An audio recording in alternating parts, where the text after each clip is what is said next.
The room was full of people, yet I had never felt so alone. I watched Sabina from across the hall, holding a glass of something expensive but tasteless. She stood near the grand piano, bathed in the golden light of the chandelier, laughing at something a man had just said.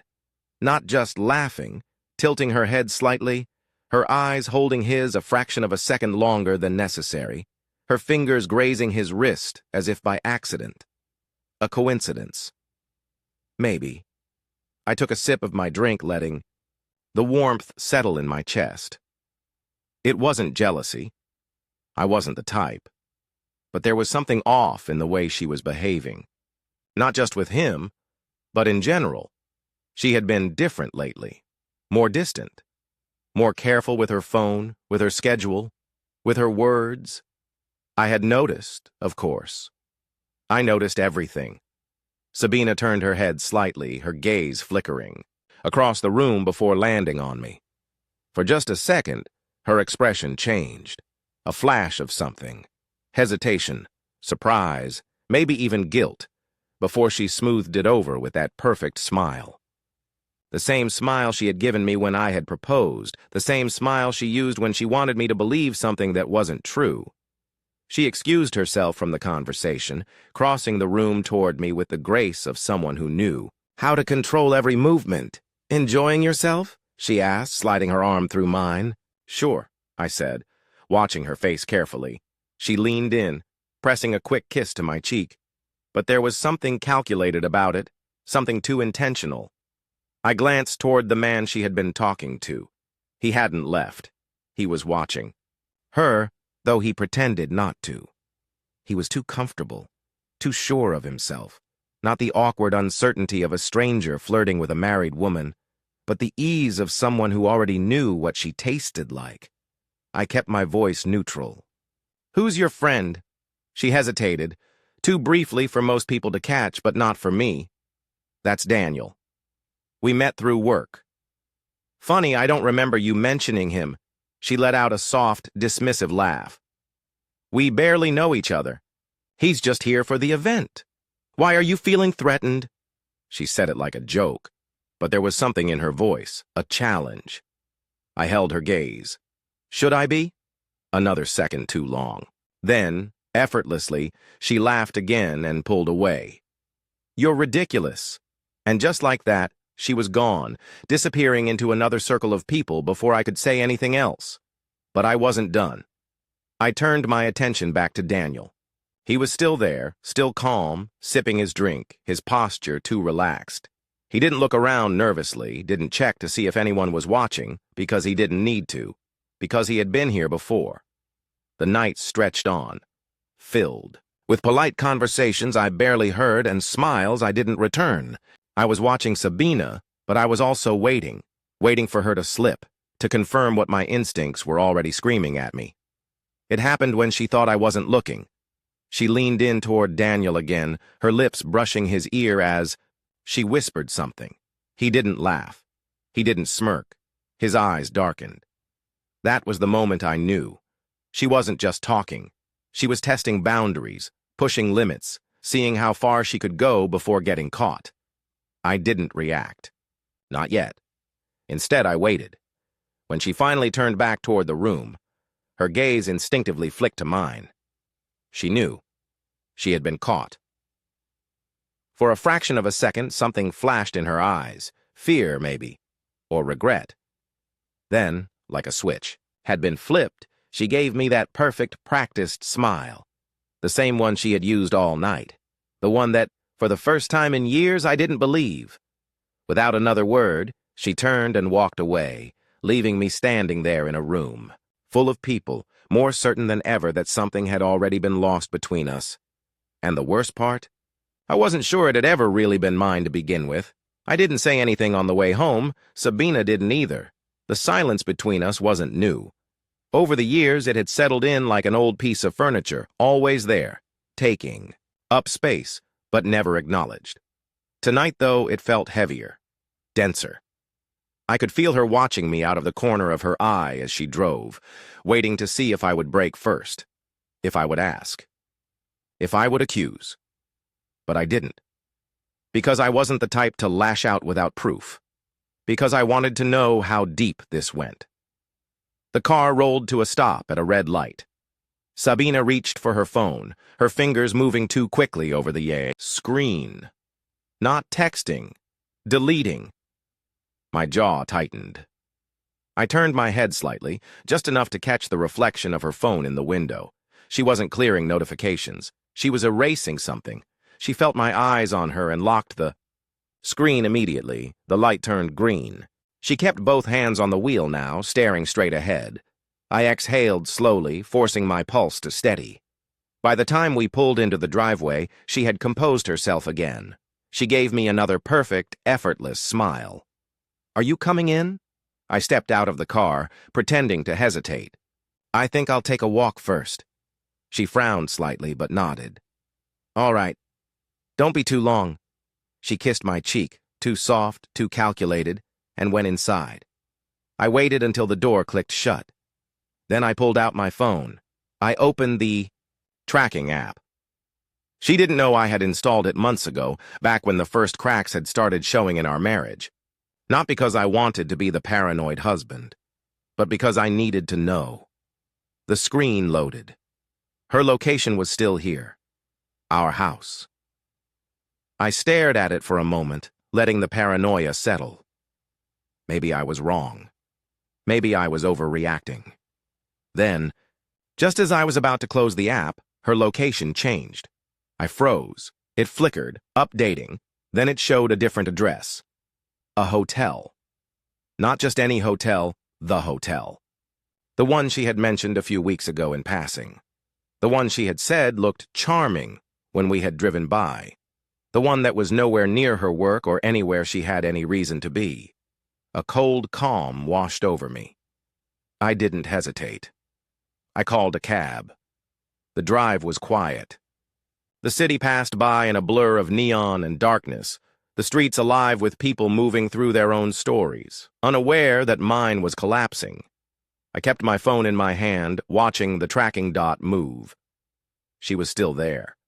I let my mind replay. The last few months, sifting through every conversation, every excuse, every time she had turned away when I asked what was wrong. I should have seen it earlier. Maybe I had seen it earlier.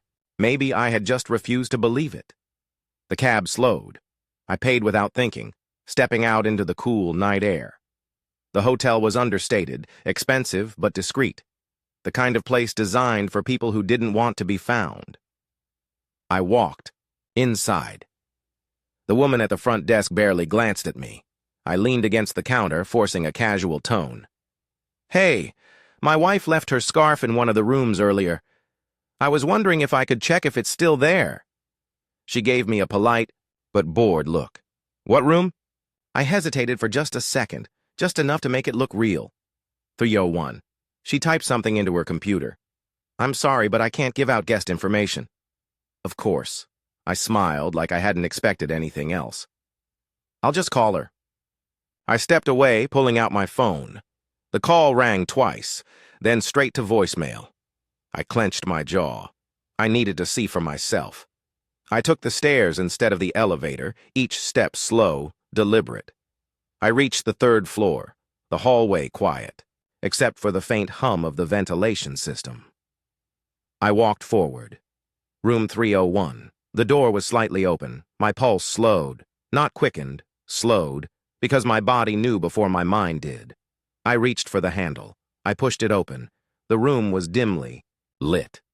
A bottle of wine sat on the nightstand, 2 glasses half full. The bed was unmade. The scent of unfamiliar cologne lingered in the air. And Sabina, my wife, stood in the middle of it all, barefoot, a silk robe barely tied around her. Her eyes widened when she saw me, her face losing its color. For a moment, neither of us spoke. Then, from deeper in the room, something shifted, a sound. Someone else was there. I didn't need to see him. I already knew, but I didn't look. I didn't ask. I didn't do anything. I just turned, and I walked out. Because the worst punishment I could give her wasn't rage. It was silence. Let me know when you're ready for part 3. I walked out of the hotel, past the concierge who didn't spare me a second glance, past the cab drivers waiting for their next fare, past the doorman who held the door open as if I was just another man leaving a quiet evening behind. The city air was colder now, or maybe it just felt that way. My breath came steady, controlled. I wasn't shaking. I wasn't fuming. But I was. Something. I kept walking. I didn't go home. Home didn't exist anymore. My phone vibrated in my pocket. I knew who it was before I even looked. I pulled it out. Sabina's name flashed across the screen. I let it ring, then again and again. On the fifth attempt, I picked up. Silence, just for a second. Then her voice, quieter than usual, careful. "Where are you?" I exhaled slowly. "Are you still in the room?" Nothing. That silence told me everything I needed to know. I didn't laugh, didn't curse, didn't throw accusations at her. What was the point? She was still there. She was probably sitting on the edge of that bed right now, wrapping that silk robe tighter around her, wondering how the hell she had gotten caught, wondering how she could fix this, if she could fix it at all. I wasn't going to help her figure that out. "I hope he was worth it," I said, my voice calm. "Wait," she breathed. "Please don't." I hung up. Then I turned off my phone. Let her sit with that. I kept walking, the night swallowing me whole.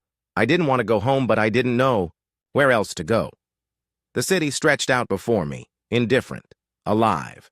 I passed late-night diners, flickering neon signs, bars filled with people who had no idea that someone's life had just been gutted open. I stopped in front of a 24-hour café, the kind with cracked leather booths and a flickering open sign. It smelled like burnt coffee and something fried. I pushed the door open. A tired-looking waitress glanced up from behind the counter. "Take a seat anywhere." I picked a booth in the far corner, away from the windows. The place was mostly empty, except for a couple of truck drivers at the counter and an old man nursing a black coffee, like it was the only thing keeping him tethered to the world. The waitress came over, pen already poised above her notepad. "What can I get you?" "Coffee. Black." She nodded, jotting it down. "Anything else?" "No." She walked away, leaving me alone with the silence. I stared at the cracked tabletop, at the tiny sugar packets stacked in a metal holder, at the worn-out napkin. Dispenser. Everything about this place was real, tangible, honest in a way that nothing about my life had been for a long time. The coffee arrived, steaming, bitter. I took a sip. And then, without thinking, I laughed. Not because it was funny, because it was absurd. Because I had spent years building a life with a woman I thought I knew, only to realize I had been a supporting character in a story she had been, writing for herself. And the worst part? I still didn't know when it had started. The door jingled. I glanced up, out of habit. And then I froze. Daniel, the man from the party, the man from the hotel, the man who had been so damn comfortable standing, next to my wife. He hadn't seen me yet. He walked to the counter, ordering something from the waitress. He looked normal, relaxed, like this was just another night for him, because it probably was. My fingers curled around my coffee cup. I wasn't a violent man, never had been. But right now, every part of me was telling me to do something. He took his coffee to go, turning toward the exit. Then he saw me. His expression didn't change. He knew who I was. I could see it in the way his grip tightened on the cup, in the way his posture stiffened just slightly. But he didn't look away, didn't turn and leave. He walked toward my table. I forced myself to stay still. He stopped just short of my booth, setting his coffee down on the table like we were old friends. "You're him, aren't you?" he said. I didn't answer. His gaze flickered over me, assessing. Then, after a beat, he exhaled. "Look, man. Don't." He shut his mouth. I wasn't in the mood for whatever this was. The fake sympathy, the half-assed apology, the empty excuses. He hesitated, then leaned in slightly. I didn't know she was married at first, he said, lowering his voice. She didn't tell me. I almost laughed again. And when you did know, he didn't answer, because there was nothing to say. I leaned back, shaking my head. You should leave. He studied me for a moment longer, then nodded. He picked up his coffee, and then he was gone. I sat there for a long time after that. I let the anger settle, let the weight of it press down until it wasn't rage anymore, just exhaustion. Eventually, I pulled my phone back out. One missed call, then another, then another. I ignored them all. Instead, I opened my messages, and I typed 3 words. I'm done, Sabina. Then I got up, left a few bills on the table, and walked out into the night. For the first time in years, I had nowhere to go, and for the first time in years, that didn't scare me. The sun was coming up by the time I made it back to the house. Not home. The house. It didn't feel like home anymore. Maybe it never had. I stood outside for a moment, watching the way the early morning light touched the windows, painting the walls in soft gold. Everything looked the same, quiet, perfect, like nothing had changed, but everything had. I took a breath, steadying myself. Then I walked inside. The first thing I noticed was the smell of coffee. She was awake, waiting. I found her in the kitchen, sitting at the table, a cup in her hands. She looked up when I walked in, her eyes swollen from crying, her face pale. She had been waiting for me all night. You're back, she said softly. I didn't answer. I pulled out a chair across from her and sat down. For a moment, neither of us spoke. The silence stretched, thick with everything unsaid. Finally, she set her cup down. I didn't mean for it to happen. I let out a slow breath. Don't. Her fingers curled into fists on the table. Let me explain. I met her gaze, calm. Is there anything you can say that will change what happened? She flinched, looking away. No, she admitted. Then, don't waste either of our time. She swallowed hard. I'm sorry. I laughed, but there was no humor in it. Are you? Her eyes snapped back to mine. Yes, she said, too quickly, too desperate. It wasn't like that. It wasn't just... She stopped, pressing her fingers to her forehead like she was trying to push the words back in. It wasn't just sex, I finished for her. She sucked in a sharp breath. There it was. The real truth. Not a one-time mistake. Not a stupid lapse in judgment. Something more. I nodded, leaning back in my chair. How long? She hesitated. How long, Sabina? She closed her eyes. 5 months. I exhaled slowly. I wasn't surprised. Not really, but it still hurt. Not in a sharp, explosive way. More like a slow, twisting knife, cutting through the last shreds of what I had thought we were. She looked at me, searching for something, for a reaction, but I had nothing left to give. Why? I asked. Her breath hitched. She opened her mouth, then closed it, and in that moment, I saw it. She didn't know why. Or maybe she did, but she couldn't put it into words. Because it wasn't just about him. It was about us. The slow unraveling. The spaces that had grown between us over the years. The things we had stopped saying. This wasn't just a betrayal. It was a symptom. She started crying again. I didn't want to hurt you. You didn't want to get caught, I corrected. She flinched like I had slapped her. I stood up. Her eyes widened. Where are you going? I grabbed my keys. Leaving, she shot up from her chair, panic in her expression. We need to talk about this. We just did. She took a shaky step toward me. I love you. I froze. Then, slowly, I turned to look at her. No, you don't. She made a broken sound, like something inside her had finally cracked. Yes, I do. I shook my head. You love what I give. You love the life we built. But you don't love me. If you did, we wouldn't be standing here right now. She grabbed my wrist, her grip desperate. Please, please don't do this. I looked down at her hand. Then I gently pulled free. She let out a quiet sob. I walked to the door. I stepped outside. I didn't look back.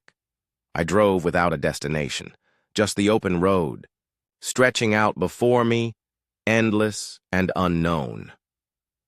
My phone buzzed. I ignored it. For the first time in years, I wasn't tied to anything.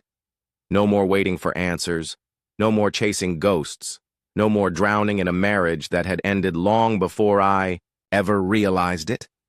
I rolled down the window, letting the wind rush in. For the first time in a long time, I could breathe, and for the first time in a long time, I felt free.